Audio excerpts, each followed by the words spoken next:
But I'm just going to give you a little bit of an overview of what a clinical competency committee is for those of you that have not yet come across them. And I'm not sure if anybody can, all of you that are on a clinical competency committee at the moment, put a thumbs up. I'll be very surprised if anybody is. Yeah.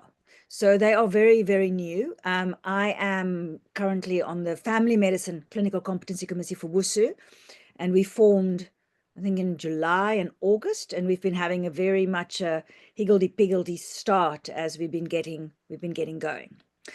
So just to remind us, this is our workplace sort of flow. So we have all our WBAs that are taking place. So those are those multiple assessments where we're observing, we're evaluating, we're giving them feedback, and all of this means that eventually there's going to be enough data points that's going to go to this clinical competency committee. And the clinical competency committee needs to look at an EPA in total.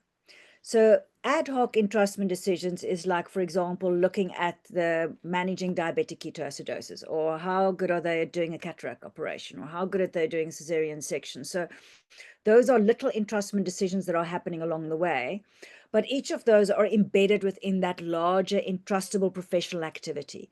So there's the larger area of this is what a consultant in this particular field is able to do, and the clinical competency committee decides on that entrustment level, and that is actually a summative assessment. So as we've mentioned, the WBAs are supposed to be formative, lots of little feedback sessions across the few years, but every time we sign off an entire EPA, we're actually making a summative assessment.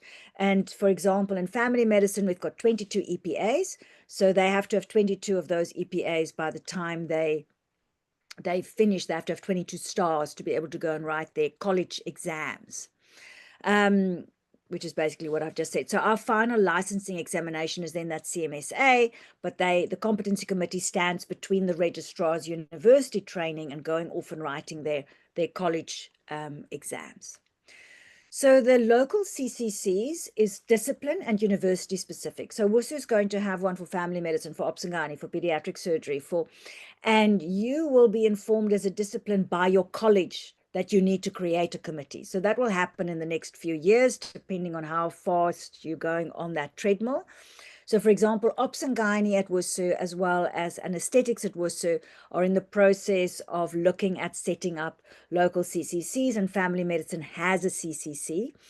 And so, but your overarching college, it will come from a college level. It's not going to come from a university level, because in a way the CCC stands on that border between the university and the final college expectations.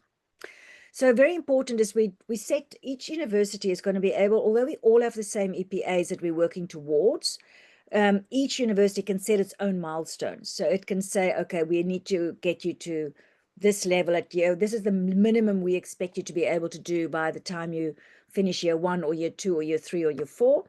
And that will both say which EPAs you want to focus on and which level you want them to get to for that EPA. So for example, the cataract example, you might go, actually for cataracts and the EPA to do with cataracts, actually we only expect you to stay at level 2 for the first 2 years. And then by the time you're in year 3, you need to be at level 3, and by your final year, you need to be at level 4.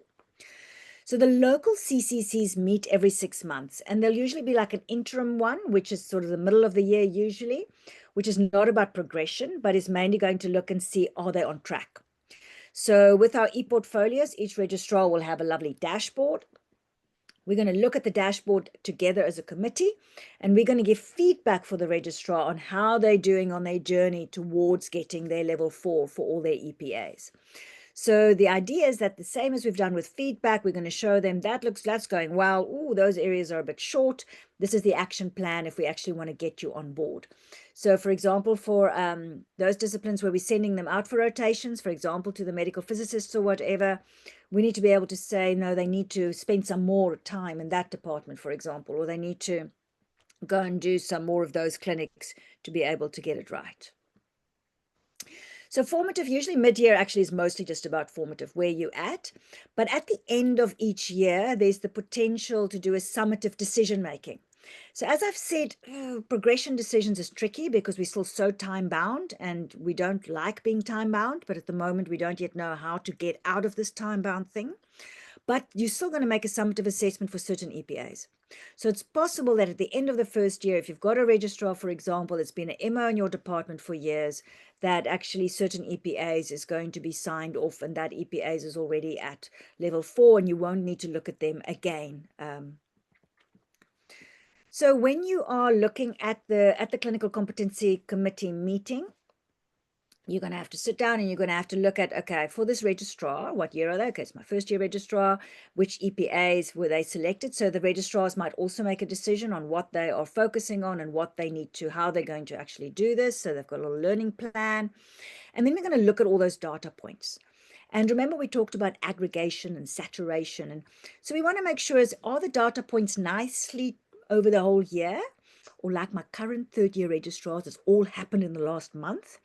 Are there lots of different types of data points, or are they all entrustment-based case discussions, like my current registrars?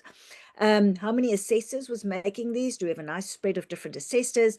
And then on the WBA forms, there's always an ability for the registrar to also reflect on how they think they're doing. So this talks very much to what Graham was talking about. It's quite interesting to read registrars' reflections on how well they think they are doing. And that gives you a little bit of an idea how good are they being able to understand both their shortcomings and what they're good at. And then we're going to give them some narrative feedback on that. So again, the levels of observation is exactly the same levels that we're talking about earlier. And those EPAs are going to be, then the whole EPA will get signed off. So very important, by the time you give them a level 4, there's no more action plan after level 4. So by the time they get a level 4, they've got their star and that they can use to submit when they're going to write their final college exams. So if you're in your first year and you're thinking, oh, no, they're almost there, they're pretty good, but I would like to just keep an eye on this EPA over the next 3 years, then you might still give that complete EPA a level 3. The biggest thing we're finding when we're looking at the portfolios in general now is also to look at the portfolio and saying, well, do I have enough data to make this decision? And what's happening more often in our first Clinical Competency Committee meeting, we were mostly feeding back saying, these are the EPAs, we don't have enough data on this EPA, we need some more of this kind of a thing, you need to do. So it was mostly about actually getting information for us to make a decision rather than the quality of the actual data points themselves. And then our lovely typical feedback methodology. This is just a tool we're using in family medicine. I've already adapted it, so it'll probably be adapted again. But, and I'll show you in a moment a little bit what this looks like in action. But those are 22 EPAs that we have for family medicine. So for my third year registrars now, they need to get stars for all of these. So we divided the registrars up between, we have 4 people on the committee, and each of us were given 2 or 3 portfolios to look at. And then we had to go and look at their dashboard and fill in, okay, how many data points they have and what is the level of those data points for each of these EPAs. And then you would actually then recommend and say, well, actually, they've got enough WBA points. I'm happy from all the evidence that I would recommend them to write this one off. Or more commonly, we would say, well, there's insufficient evidence to actually tell us anything about this EPA. So this is the local CCC committees, and then each of your colleges are going to be creating a national clinical competency committee. These are also in the early days. Family medicine has one. I don't know if any of your colleges will have. I assume Ops and Gynae is already pretty far on that process as well.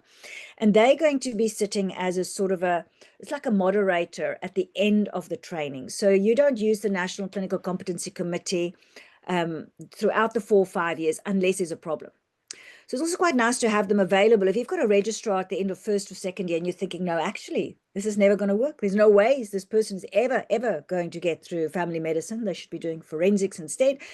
And you want to start making those kinds of recommendations and decisions for whatever reasons, then it's quite nice to be able to then involve the National Clinical Competency Committee as an external body to help navigate those kinds of decisions. So this is at a college level. So the National Clinical Competency Committees will sit in the colleges and will belong under the CMSA.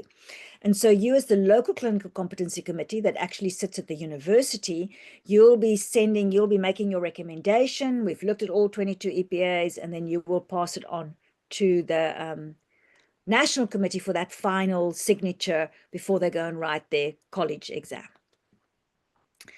Okay, so what we're going to do now is do the simulation. Is there any questions about clinical competency committees?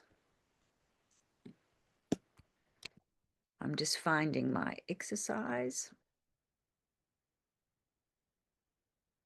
Yes, go ahead, Bayanda. I'll ask a question while you're looking for the exercise. So